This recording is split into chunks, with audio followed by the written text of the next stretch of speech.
good, YouTube? It's your boy, Only One KDB, and I'm back with another video. In today's video, bro, we got Katt Williams is actually wrong. I don't know what Katt Williams is wrong about. He exposed the industry. You know what I'm saying? Well, the comedy part of the industry. He ain't exposed the whole industry like he could have. But what is he wrong about, bro? You know what I'm saying? He was speaking facts for what I heard. Well, I ain't gonna say he was speaking facts because I don't know. You know what I'm saying? He said Kevin Hart an industry plant. I don't know nothing about that because I ain't in the industry. He said they be wearing dresses and shit. I do know something about that because I done seen it. You know what I'm saying? Everybody done seen it. Don't act like y'all blind to the fact because that's y'all favorite celebrity. We gonna keep it real. You know what I'm saying? But we finna get to the video, bro. Make sure y'all like, share, and subscribe. And yeah, let's get to it, fam. You know what I'm saying? Hopefully y'all boys have been enjoying y'all day so far, bro. It is currently now 7:38. Take y'all asses to bed because I know y'all got school in the morning. You know what I'm saying? Y'all shouldn't be watching this right now. Matter of fact. Yeah, nigga, I'm gonna post this in the afternoon. What am I talking about? I'm gonna post this right around about like 3 o'clock.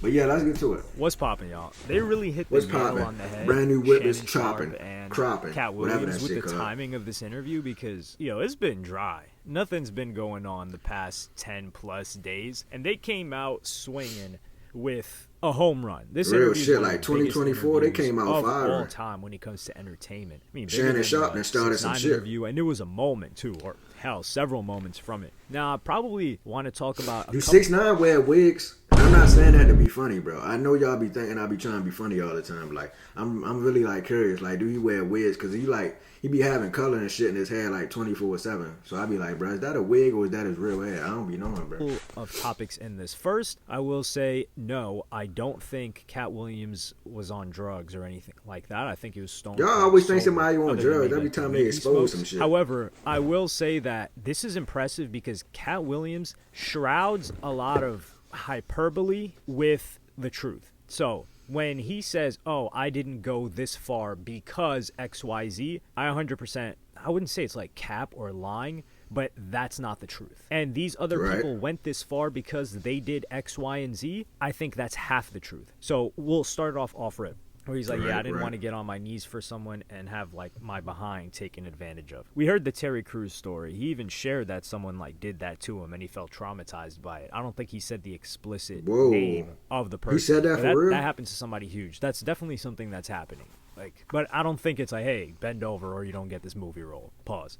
However, you do have the half that is true, which is Kevin Hart said he would never, ever, ever get an address. And he got an address anyway. He's suddenly in a dress because he finds it funny. And then the clip that he did it on, it wasn't even that funny. I don't know. I just personally would never find a guy in a dress funny. Like, it doesn't matter how you do it, how it's done. It just viscerally, in my core, I just look at it and I just stare. Pause. Super pause on that. I just look through it. Like, I don't even have any type of emotion. I wouldn't say if it's like anger or something. It's just, why is this a thing? It's like if you saw an alien standing right in front of you. Well, maybe you'd have some shock and awe towards the end. Then they say aliens was going to like aliens were supposed to come on Earth. Like, we waiting for the aliens, bro. I'm trying to dap an alien up. Like, what's up, bro? You know what I'm saying? See if he talk back to me and shit. Like, see if we can have a conversation and shit. Like, things of that nature and shit like that.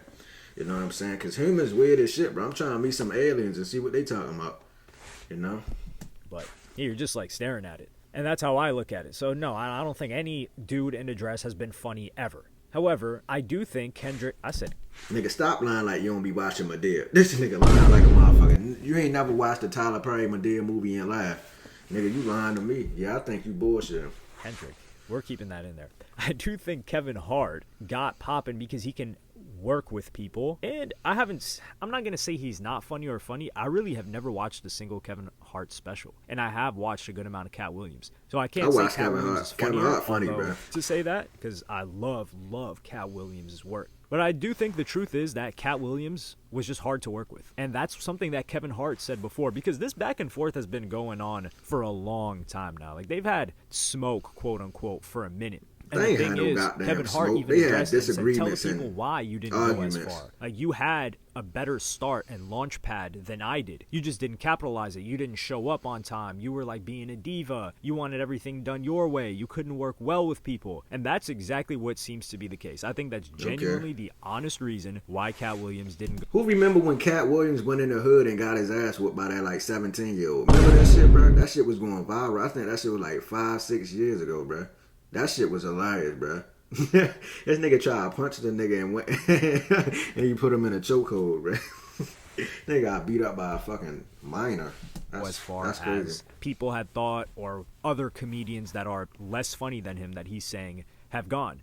You need to know how to work with people. Like, being skilled is just half the job. Like, for example, like if Michael Jordan was never showing up to practice, obviously he would get worse too. But there are some talented artists that labels just stop giving him budgets because like, hey, this guy just blows through the budget. He's talented, but we can't get ROI on this dude. It's just not worth it. Or some people are really talented and they just can't market them that well. Katt Williams, yeah, he was definitely marketable, especially in comedy. Because I've met a couple of people that you're like, damn, this person is a star. And then you see how they behave and you see what they do behind the scenes. It's like, oh, I can see why this person will never become a star. There's star power, but it takes a lot more than just like one slice of pie or like one attribute to carry you to success, even if you're maxed out on that stat. So in the case with Katt Williams, maxed out, nigga, this ain't 2K. And being funny stat, but it seems to be the case that not many people would like to work with him or want to be around him. And I genuinely think that they gave him multiple chances, and then after a while, they're just like, man, I guess the fuck is that nigga doing?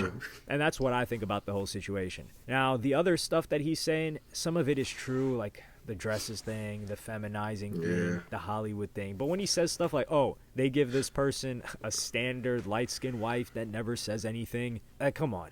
I think some people fall for this and take it literal, but it's not meant to be taken literally. He's like poking fun at people. And there's no way they just have like these pre-packaged chicks that are like, oh, hey, you follow everything we say, here's your new wife. It just doesn't work like that. To expect a conglomerate of people to operate in that manner is giving way too much credit to humans. Like, hey, we've already conditioned a ton of women that are going to be wives to these guys, and these guys are also going to like them as a wife and want to stay with them as a wife. If they do what we say, it doesn't operate like that. Now, one thing I will say to quote and to kind of come at the the Joe Budden's manager, I don't know, like Ian.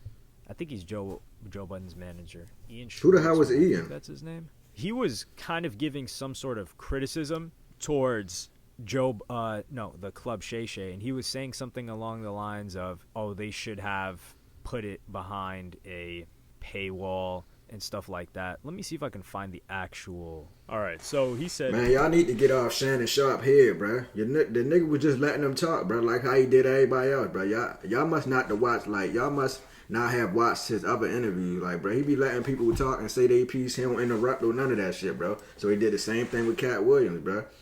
He just let him talk and just say what he had to say, bro. Like, how y'all gonna get mad at the interviewer for interviewing somebody, fam?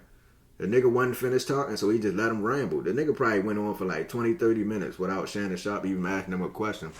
But he was just talking crazy, bro. He was talking the shit. Katt and Shannon interview was great. 25 million views in 48 hours. It's done a lot more since then. Is even greater.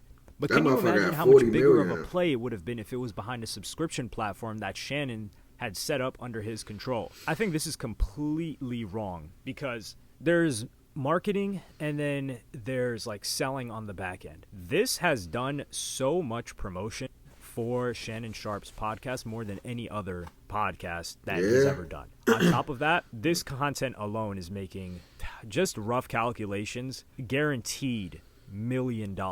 Now let's say that y'all niggas need a boxing ring. Who y'all think are winning a boxing match, Shannon or him? Who is that? I don't know who that is, bro. Don't get on me for not knowing, bro. I don't know who that is, bro. But I know they near a boxing match, bro. You know what I'm saying? I want to see Shannon in a boxing match, bro. You know what I'm saying? I want to see him fight Skip Bayless.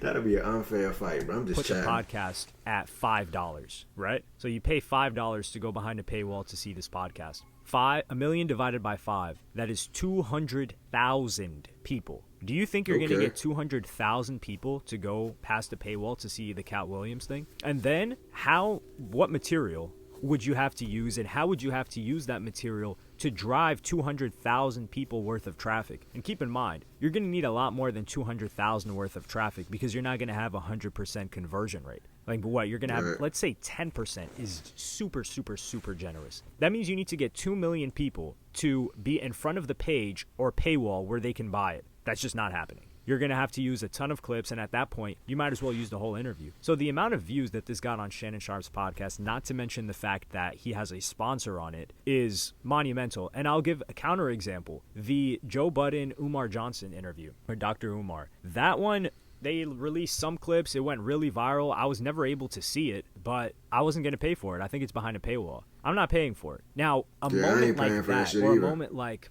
the Shannon Sharpe and y'all niggas really be paying to watch interviews? That shit couldn't be me. Pay this much amount and you could watch the whole thing. Nigga, you lying. I'm not paying that shit. Hell no, nigga. I don't want to see the interview that bad. Fuck you mean? Pay this amount of money for an interview? Hell no. I don't want to watch it that bad. Fuck it then. Hell no. Williams interview. That brings in so many eyes that if you want to have a paywall, the paywall is for the people that really mess with you. So you use the exclusive huge episodes, like let's say you get Ye, let's say you get Charlemagne, let's say you get somebody like that. That should be public. Let's say you that get brings Drake. in as much people as you can get. And then after that, I would have to say that you bring in the people that are core, and then those people will stick around, and over time, they'll eventually go to the back of the paywall. Like, for instance, Flagrant, I'm pretty sure, they have a paywall, like a monthly paywall. They're not having the crazy exclusive episodes on there. The really big episodes that they have are public. Everyone can see them on YouTube. And then the people that really mess with the cast, they're like, yo, this cast is funny. I want to see more stuff from them. Then they pay for the back end. To hide the most, like what's going to generate you the most eyes, I don't think that's the right move. This kind of deviated a bit, but I just really wanted to make a video talking about that topic because I think it's something that, like, this guy manages Joe Budden's podcast, right? Or is part of the team. So he's someone that is saying something that I wholeheartedly not only disagree with, but I think it's ineffective. And just the numbers is a perfect example of that. Like, it's not going to do this many numbers. This is hindsight is 2020. If it was behind a platform, this wouldn't even do 500K, I don't think. Maybe like one of the more popular things. Yeah. But people aren't going to go down the funnel. Like, people are surface level. And keep in mind, and you're going to make more money from it anyway if you post it on YouTube, bro. If you post it somewhere else and be like, all right, you got to pay for it. You're going to make a lot of money. Don't get it fucked up. But like, you're going to make way more if you post it on YouTube, fam. And you got a sponsor on top of that. So you're going to make hella money, bro. This is on Snapchat, Facebook, etc. They're monetizing the hell out of it. It's probably done more than $1 million. But circling back to the Katt Williams point. Yeah, I think Katt Williams is hilarious. I think he's genuinely a character that doesn't work well with people outside of his rules. So if you can bend and contort yourself into Katt Williams' rulebook and how he operates, then I think those people will do fine. And if you can't, I think he just doesn't want to work with you. Or no, he just doesn't want to work with you. I think those people fall out with him or decide like, hey, I think I'm not good for this environment. And they perhaps go elsewhere. But I think other people that are, I guess, quote, above him that don't need him anymore may have tried to lend him a helping hand multiple times. And they just figure like, man, this isn't even worth it. But the problem is he's right about a lot of what he says. So that's the thing. You can be right, funny, but still not get along with people, I wouldn't say treat. Somebody said his jacket was fake. He had a fake jacket on in the interview. I forgot who said. No, it was Mike Epps. I think he said. I don't know if Mike Epps did say that. But I think he was joking, though. Well, because I've never heard anybody say they were treated poorly by him, but just not play by the rules. And the rules doesn't mean compromising your values. And therein lies this little gap, I think, that the audience won't be able to put together unless they've ever seen or been involved with someone who is like Katt Williams in this way. And then also seen the alternative of someone like perhaps a Kevin Hart, who plays ball, who's on time, who's very nice to everyone, and does his job very well. Maybe not as well as the other guy, but overall, the entire unit is happier, and everyone's going to generate more money if they go with him. So it just makes sense at that point. But More let me know what easier to y'all work think about with. this in the comments. Like, subscribe. But yeah, bro, if you enjoyed that reaction video, make sure you like, share, and subscribe. Turn on that post notification bell to be notified when I drop another banger, bro. Who y'all think more funnier, bro? Katt Williams or Kevin Hart, bro? It's gonna be a tough one, bro. And ain't a tough one for me. Kevin Hart more funnier. You know what I'm saying? For what I seen. Well, I can't really say who more funnier, cause I never seen a Katt Williams stand up before. I seen, like I said, I seen him in movies and shit, but like not no stand up type shit. But I think Kevin Hart more funnier. But we finna get out of here, bro. Make sure y'all like, share, and subscribe. And I'm out of here, Lord, bro.